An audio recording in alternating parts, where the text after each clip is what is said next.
Salutations sportives et bienvenue pour cette première vidéo, rien de tel que de la lancer en même temps que cette grande messe footballistique, à savoir la Coupe du Monde 2022, durant laquelle la France remet son titre en jeu. Et oui, grand gagnant de cette Coupe du Monde, dans laquelle l'équipe nationale belge était favorite en 2018, eh bien, c'est la France qui nous sort une deuxième fois lors de la National League, nous privant ainsi de peut-être pouvoir accrocher le premier titre majeur de l'équipe nationale. Avec le grand Thibaut Courtois, meilleur gardien actuel du football, dans nos rangs, on a tout de même à composer avec ici une liste de jeunes défenseurs qui viennent compléter le tableau, à savoir Théâtre, Whiteface, De Bast, qui vont être imbriqués en même temps avec l'expérience qu'apporte Alderweireld ainsi que Jan Vertonghen. Alors, pour l'instant, évidemment, cette rencontre contre l'Égypte n'a pas pu rassurer, évidemment, les supporters que nous sommes, mais certains que, ici, je vous rassure que les équipes africaines, généralement, sont très sous-estimées. N'oublions pas que l'Égypte fait partie des meilleures équipes nationales africaines et qu'il y a un certain Mohamed Salah. Je ne sais pas si ça vous parle, mais moi, énormément.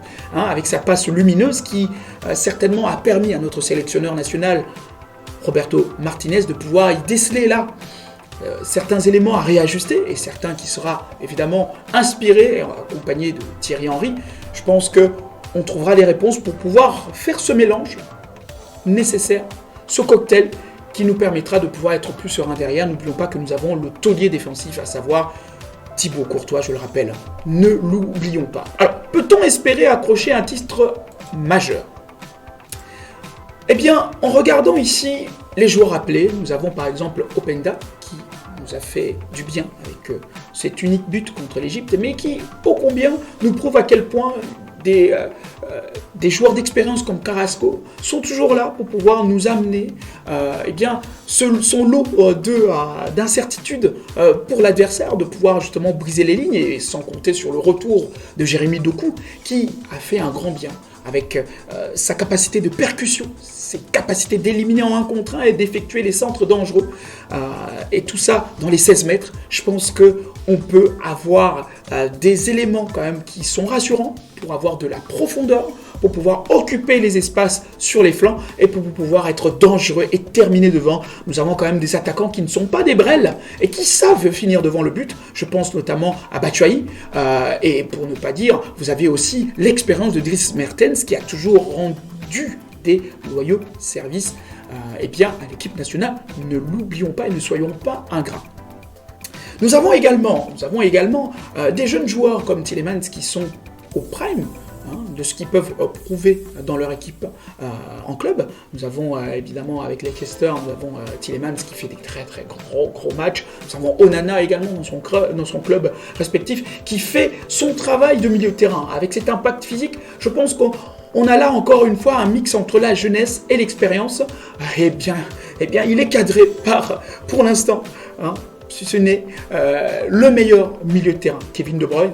Que dire de lui ? Sa masterclass n'est plus à prouver et on peut certainement compter sur lui pour faire des bonnes passes, pour faire justement en sorte de pouvoir créer cette situation d'attaque placée qui pourra faire mal et nous permettre de pouvoir finir et de mettre en confiance des joueurs qui en ont besoin, comme jadis, j'allais dire, le grand Eden Hazard, mais n'oublions pas, c'est toujours Eden Hazard. Peut-être pas au prime de ses capacités physiques, mais nous avons toujours sa vision du jeu, sa compréhension de la finition et surtout sa capacité de pouvoir se positionner et de trouver des ouvertures là où il y en a. Alors, il a toute la confiance de l'équipe nationale et nous sommes tous derrière Eden Hazard, quand bien même il y a quelques difficultés dans son club, évidemment. On reviendra là-dessus, si vous êtes d'accord, prochainement. Mais nous savons qu'ici, la confiance, c'est ce qui fait beaucoup dans le football. Et notre capitaine d'équipe nationale a toute la confiance de Monsieur Roberto Martinez. Assurément que nous pourrons évidemment voir un Eden Hazard qui sera décomplexé et surtout sans cette pression de devoir prouver. Il n'a rien à prouver, simplement à s'amuser, comme il sait très bien le faire, je pense. Alors, sans compter évidemment sur Thomas Meunier, Thomas Meunier, Castagne, qui sont des valeurs sûres, évidemment, puisque, n'oublions pas, il faut absolument revenir sur ce qui fonctionne. Restez positif, parce que si nous ne croyons pas en notre équipe nationale, qui le fera à notre place? Je vous laisse y répondre, d'accord? Donc, est-ce qu'on doit rester inquiet? Doit-on stresser? Peut-on espérer, autrement dit, aller loin dans cette compétition? J'ai envie de dire, pour une fois que les projecteurs ne sont plus sur l'équipe nationale, en tout cas plus entièrement, je pense que c'est un bon point. On peut en tirer avantage, croyez-le ou non, mais cette équipe, assurément, pourra faire une belle compétition, qu'on espère accrocher par la suite. On espère en tout cas, de tout cœur, vraiment, j'insiste là-dessus, ce premier sésame, qui certainement sera la concrétisation, eh bien, du travail formidable qu'ils ont accompli jusque-là. Et je pense qu'on doit être les premiers à leur envoyer des ondes positives pour pouvoir enfin espérer le premier titre international pour notre équipe nationale. J'espère que le tout vous a plu. Vous savez ce qu'il vous reste à faire pour pouvoir m'encourager et pour aider dans le référencement YouTube, à savoir le commentaire, le pouce. Et bien sûr, si vous voulez que je puisse couvrir tout le parcours de notre équipe nationale, vous savez ce qu'il vous reste à faire également. Je vous dis à très bientôt. Partagez en masse cette première vidéo. Je compte sur toi. Je te dis à très bientôt. Et encore une fois, vive le foot!